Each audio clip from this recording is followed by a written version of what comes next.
Bismillahirrahmanirrahim. Assalamualaikum warahmatullahi wabarakatuh. Selamat petang kepada semua rakan serta follower di FB Solehah Mat Taha. Okey, apa khabar anda semua hari ini? Solehah doakan agar semuanya berada dalam keadaan sihat walafiat, sentiasa diberikan kemudahan dan juga kelancaran dalam setiap urusan yang kalian lakukan, insya-Allah dipermudahkan oleh Allah Subhanahu Wa Taala. Okey, hari ini merupakan sharing ilmu daripada Solehah. Tajuk yang ke-19, Alhamdulillah. Okey, anda boleh tolong share dan tolong kongsikan Solehah punya link FB Live pada hari ini supaya lebih ramai orang yang akan dapat manfaat daripada perkongsian ilmu yang berkat, insya-Allah. Tajuk kita hari ini adalah iradah Allah Subhanahu Wa Taala. Apakah ia?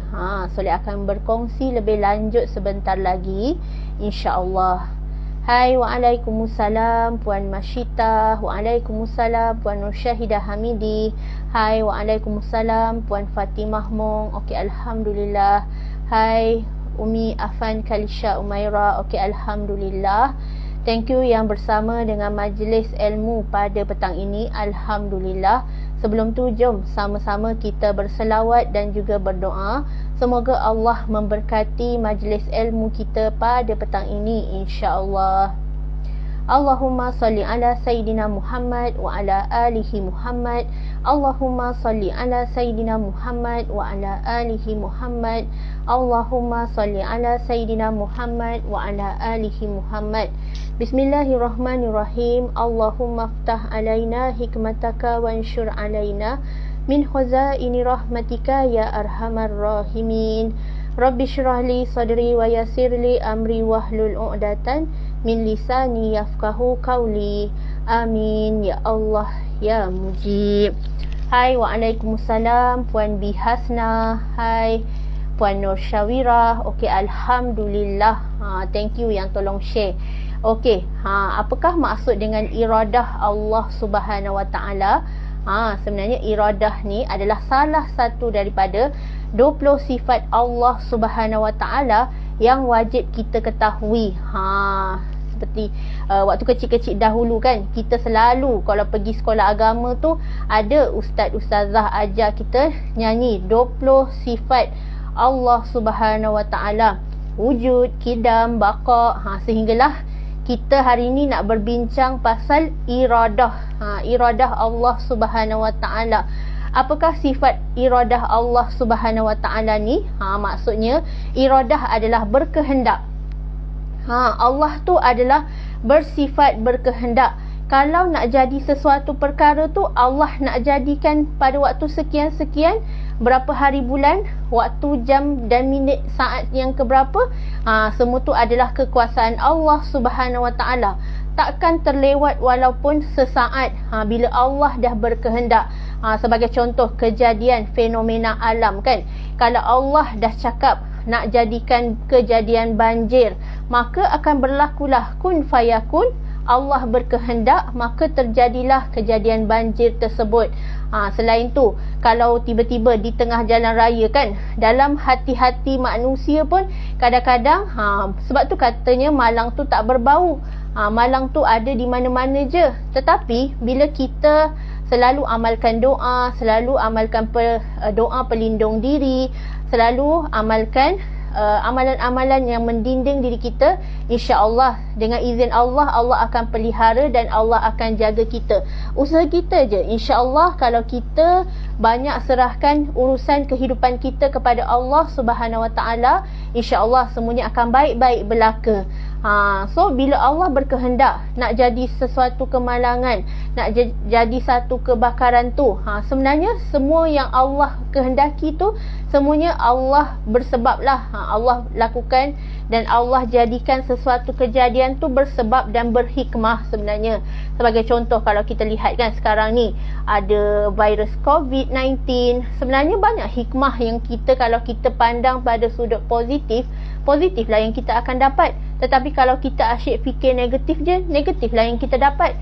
Semuanya atas pada diri kita, penerimaan kita. Bagaimana bila Allah berikan sesuatu ujian, bila Allah berikan sesuatu musibah, adakah kita menjadi seorang yang bersyukur ataupun kita terus menyalahkan Allah Subhanahu Wa Taala?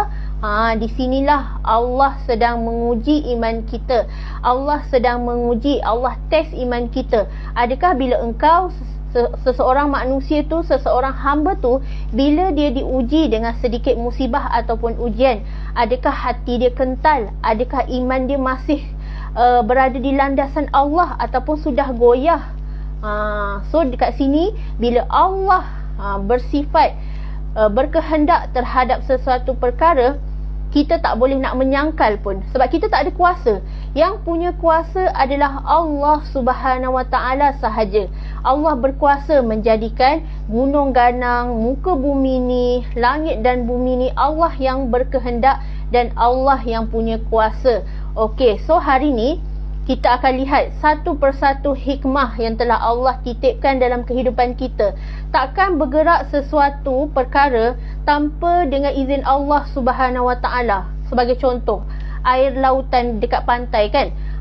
Air di lautan sentiasa bergerak, sentiasa ada ombak, sentiasa orang kata tak adalah istilah laut kering ke apa ke, sentiasa berada di tempatnya. Itu adalah kehendak dan kekuasaan Allah Subhanahu Wa Taala. Bumi ni diliputi dengan daratan dan lautan mengikut kekuasaan Allah Subhanahu Wa Taala. So sesuatu tu tak akan berubah tanpa izin Allah Subhanahu Wa Taala. Sesuatu tu tak akan terjadi tanpa izin Allah Subhanahu Wa Taala. Sebab tu bila kalau kita sakit ke, kita diuji ke, kita ada berlaku kematian ke, kehilangan ke, semua tu adalah kehendak Allah Subhanahu Wa Taala. Tugas kita kena reda, kita kena sabar, kita kena beriman. Orang yang beriman tu dia takkan menangis berhari-hari, berminggu-minggu, berbulan-bulan sehingga ibarat macam jadi mayat yang bernyawa. Kita tak nak macam tu. Tetapi seorang yang beriman, apabila diuji, dia masih mampu meneruskan kehidupan dia dengan penuh kesyukuran. Berterima kasih kepada Allah sebab Allah masih bagi dia peluang untuk hidup. Yelah, kita kalau tak sempat nak bertaubat, tak sempat nak ubah diri kita, tetapi Allah dah cabut nyawa kita dulu, hutang kita pun masih tak settle lagi. So banyaklah kita berhutang dengan Allah, amal kita tergantung, urusan kita nak pergi ke alam akhirat belum settle lagi. So bagaimana kita nak kembali ke tempat asal kita dengan selamat? So di dunia ni lah kita semai apa amalan kita, bekalan kita yang kita nak bawa supaya kita dapat balik ke tempat asal kita dengan selamat, tanpa sekatan. Nak lalui titian siratal mustaqim, nak lalui dengan sangat lancar. So banyakkan amal kita, banyakkan muhasabah diri kita, tingkatkan ibadah kita, top up ilmu, belajar dan terus belajar supaya kita ni menjadi hamba Allah yang bertakwa.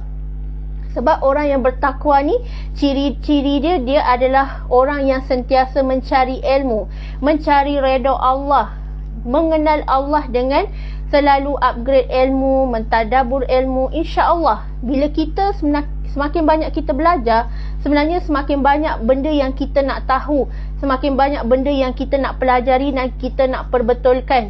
Berbanding orang yang anggap dirinya dah pandai segala, rupa-rupanya banyak kesilapan yang tak diperbetulkan, teruslah dia melakukan kesalahan tanpa sedar yang bahawa diri dia tu salah.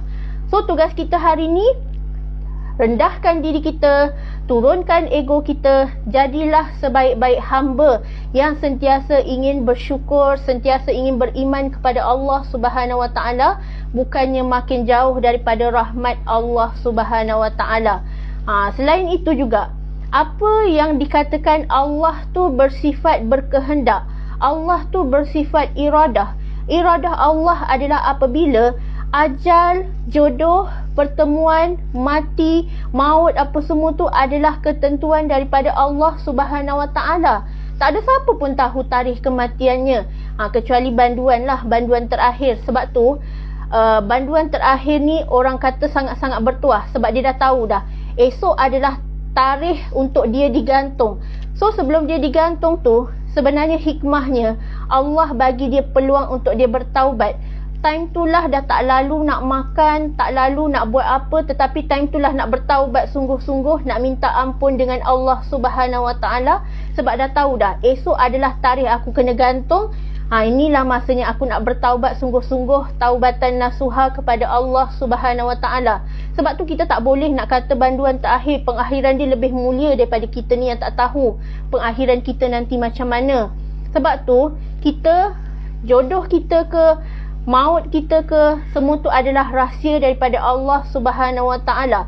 Kita memang, kita manusia boleh merancang, okey nak nikah tarikh sekian-sekian, tetapi bila Allah tak izinkan, mungkin berlaku kematian ke, mungkin berlaku tunang meninggal ke dan sebagainya, itu adalah kehendak Allah Subhanahu Wa Taala. Sebab yelah, kita kan memang dah plan dah. Kadang-kadang ada orang tu siap dah ada kemah kenduri, dah pasang tempat untuk bersanding dan sebagainya, tapi tiba-tiba takdir Allah, ketentuan Allah, kehendak Allah, tiba-tiba bakal suami dia tu terlibat dengan kemalangan, meninggal, tak sempat nak jadi pasangan suami isteri. So itu adalah kehendak Allah Subhanahu Wa Taala. Kita tengok je lah macam-macam ketentuan Allah yang berlaku pada hari ini. Sebagai contoh, kalau seorang ibu tu bertarung nyawa untuk melahirkan anak, menanti sampai 9 bulan, tiba-tiba Allah ambil bayi tersebut, belum sempat bayi tersebut untuk melihat dunia. Itu takdir Allah. Allah akan bagi kepada kita sesuatu dan Allah boleh ambil juga sesuatu mengikut kekuasaan Allah. Kita bila berlaku perkara-perkara macam ni, iman kita lah yang sangat memainkan peranan. Kalau iman kita sentiasa meletakkan Allah di hadapan, kita akan sabar, kita akan reda, kita akan faham ujian Allah ni adalah tanda Allah sayang kita. Allah tahu apa yang terbaik buat diri kita. Kadang-kadang kita menangis, merintih, meraung, rasa betapa sakitnya kehilangan ni, tetapi sebenarnya kalau kita sabar, kita reda, sebenarnya Allah telah janjikan satu mahligai syurga buat diri kita. Andai kita sabar dan reda, kita akan dapat semua tu. Tetapi kalau kita terus menyalahkan takdir, tak nak terima kenyataan, menyalahkan Allah Subhanahu Wa Taala, maka dosalah yang kita dapat. Tetapi orang yang beriman tu, dia akan terima dengan hati yang lapang, dengan hati yang terbuka. Dia tahu Allah is the best planner ever. Okey, yang seterusnya, bila Allah bagi kita ujian, adakah kita terus menyalahkan Allah Subhanahu Wa Taala? Sebenarnya, bila Allah bagi kita ujian, cara untuk selesaikan masalah ataupun ujian yang melanda, bertimpa-timpa dalam diri kita tu, adalah dengan cara back to Allah. Ini yang telah dalam buku FTR pun ada ajar. Siapa-siapa yang ada masalah, yang buntu, yang serabut dalam hidup, hendaklah dia jaga 2S ni, solat dan sabar.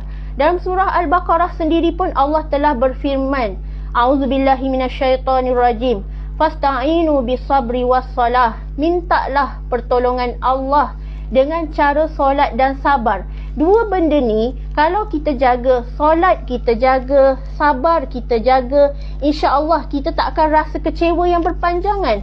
Allah akan tarik rasa kecewa, rasa putus asa, rasa sedih dalam diri kita ni, Allah akan gantikan dengan hadiah yang sangat indah dalam kehidupan kita. Sebab tu tak semua orang mampu bersabar. Sebab sabar tu tiada batasnya. Tak semua orang mampu untuk bertahan tanpa menitiskan air mata. Nak menangis tak apa, tak salah pun. Normal lah seorang manusia bila berlaku kesedihan tu dia menangis. Tetapi cukuplah menangis hanya sekadar menangis, bukannya meratapi menangisi sampai berhari-hari, berbulan-bulan lamanya. Itu bukan orang yang beriman. Orang yang beriman hanya sekadar cukup itulah. Kalau nak cakap mustahil lah tak menangis, baginda Rasulullah juga menangis. Saat berlaku kematian orang yang disayangi, baginda tetap menangis. Tetapi kita ni hari ni, yang salahnya dan silapnya diri kita, bila kita menghadapi satu situasi yang kita tak boleh nak terima dengan hati terbuka, kita sampai menangis, meratap, meroyan sampai tak ingat dunia. Itu yang salahnya. Kena berpada-pada. Kena berpada-pada dan bersederhana. Cukuplah sekadar itu kesedihan kita, dan selebihnya serahkan kepada Allah Subhanahu Wa Taala. Sebab memang Allah yang berkehendak benda ni berlaku. Allah yang izinkan segala kesedihan, segala kematian, segala kehilangan ni yang berlaku di sekeliling kita ni, sebenarnya Allah yang izinkan. Kalau Allah tak izinkan, memang tak akan berlaku. So kita nak salahkan siapa? Nak salahkan Allah ke? Nak salahkan orang sekeliling kita ke? Salahkan diri kita dahulu. Sebab kita yang tak cukup ilmu agama dalam diri kita. Kita tahu nak marah-marah je, tahu nak melenting je, tahu nak salahkan orang sekeliling je. So muhasabah diri kita, audit diri kita, sebab segalanya masalah tu banyak berpunca daripada diri kita sendiri. Memang tak lari. Masalah adalah berpunca daripada diri kita sendiri. Tuding jari dekat diri sendiri. Jangan tuding jari dekat orang. Bila kita tuding jari dekat diri sendiri, kita akan cuba untuk perbetulkan. Kita akan muhasabah diri kita. Kita tahu mana yang aku kena repair, mana yang aku kena perbetulkan. Oh, selama ni rupanya solat lambat. Dah nak habis waktu solat, dah nak tiba azan solat fardu lain, baru nak dirikan solat yang sekarang ni. So, kita kalau ada masalah, betulkan yang utama, iaitu solat kita. Okey, yang seterusnya, contoh iradah Allah Subhanahu Wa Taala, bencana alam, fenomena dunia sekarang ni kan. Tiba-tiba contoh perkara yang baru berlaku adalah bencana banjir kan. Bencana banjir yang berlaku dekat majoriti di negeri Selangor, Pahang dan negeri-negeri yang terlibat. Kalau kita reda, kita sabar, sebenarnya kan, bila baca feedback orang mangsa banjir ni, yang positif lah yang Soleh suka baca, antaranya adalah bila Allah tarik segalanya sekelip mata, rumah hilang, kenderaan hilang, harta benda hilang, tak ada apa yang tinggal, sehelai sepinggang. Di situlah Allah sedang menegur diri kita, di mana kita memang tak miliki apa-apa dekat dunia ni. Kita memang tak ada apa-apa. Semua tu milik Allah. Allah nak beri, Allah beri. Allah nak tarik balik, Allah akan tarik balik sekelip mata, kun fayakun. Sebab tu dekat dunia ni tak perlulah kita duk sibuk nak kejar, nak bina rumah tinggi langit, nak beli kereta banyak-banyak, nak kumpul harta keduniaan banyak-banyak, tetapi akhirat kita keciciran. Tetapi mulai hari ni betulkan balik, kejarlah akhirat yang utama, kerana akhirat adalah destinasi akhir kita.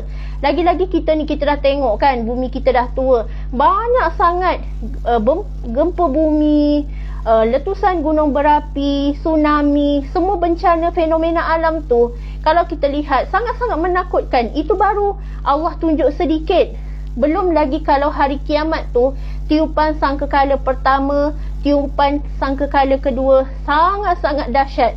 Semuanya gunung ganang bertebangan macam kapas yang lembut tu. Itu betapa dahsyatnya hari kiamat nanti. So kita persiapkan diri kita, sebab bila Allah berkehendak sesuatu, Allah dah nyatakan nanti.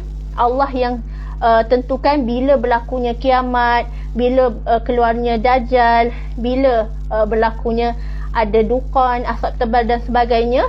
Itu adalah iradah, kehendak Allah Subhanahu Wa Taala. Hanya Allah yang maha mengetahui. Tak ada siapa yang tahu. Kita manusia tak tahu, saintis tak tahu, pakar sains tak tahu, pakar meteorologi tak tahu, tak ada siapa pun yang tahu. Yang maha mengetahui adalah Allah Subhanahu Wa Taala. Sebab tu kejarlah akhirat kita, genggam akhirat kita. Jangan dah kita duk sibukkan keduniaan sehingga akhirat kita terabai.